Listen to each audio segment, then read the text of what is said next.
एक तरफ बिहार के मुख्यमंत्री नीतीश कुमार के करीबी मंत्री विजय कुमार चौधरी भले नई सरकार बनने के दृश्य को सिलसिलेवार ढंग से मीडिया के सामने बता रहे हैं, वहीं दूसरी तरफ बिहार की सियासत में विपक्ष अब आखिरी दांव के रथ पर सवार हो गया, और वो भी ऐसे वैसे नहीं बल्कि भावनात्मक बहाव से लैस होकर।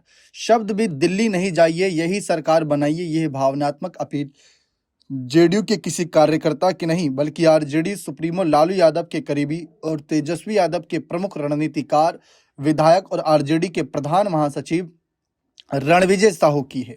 जी हां, आरजेडी के प्रधान महासचिव रणविजय साहू का कहना है कि वो उस जनता के प्रति भावुक हैं जो वर्ष 2025 से 30 फिर से नीतीश के साथ खुद के भविष्य की डोर थमा गए। नीतीश कुमार संदिग्ध इस स्लोगन के बहाने आरजेडी के महासचिव रणविजय साहू कहते हैं कि जनता ने 202 सीटें जिताकर बिहार को बेहतरी के लिए नीतीश कुमार के हाथ 2030 तक के लिए सौंपा। आरजेडी नेतृत्व भी ये कह चुका है कि जनता ने जब नीतीश कुमार को 5 सालों का मैंडेट दिया है तो ये लगभग 3 माह में ही विदाई क्यों? यह तो मैंडेट का अपमान है। आखिर ऐसा क्या है कि भाजपा नीतीश कुमार को जबरदस्ती दिल्ली पैक कर रही है? क्या भाजपा अब अपने मुद्दा स्थापित करने की पारी खेल रही है? 25 से 30 फिर से नीतीश, क्या नीतीश कुमार को आगे सिर्फ मैंडेट हासिल करने का बहाना था?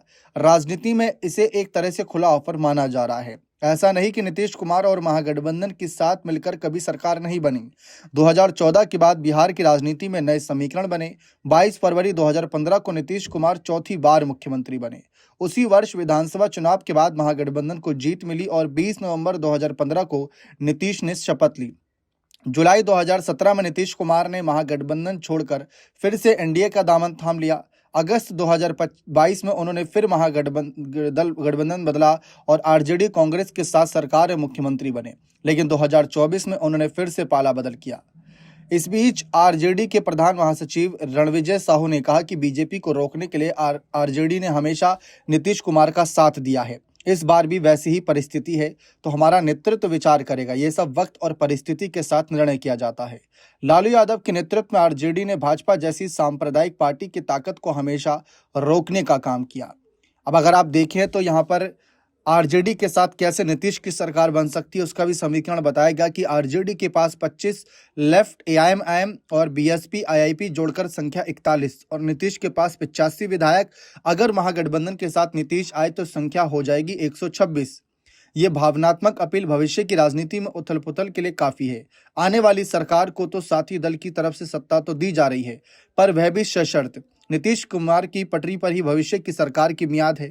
नीतीश की पटरी पर से जिस दिन भाजपा उतरी और नीतियों में भगवाकरण को शामिल किया, हो सकता है कि उस दिन आरजेडी की अपील काम आ जाए। ऐसे में हो सकता है कि तब बिहार नए समीकरण और तीसरी बार महागठबंधन की सरकार बनते देख ले।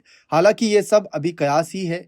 हालांकि आरजेडी को जदयू की 85 विधायक और खुद समेत विपक्ष के 41 विधायक मिलकर 126 विधायकों की बहुमत वाली सरकार के आंकड़े की आस है।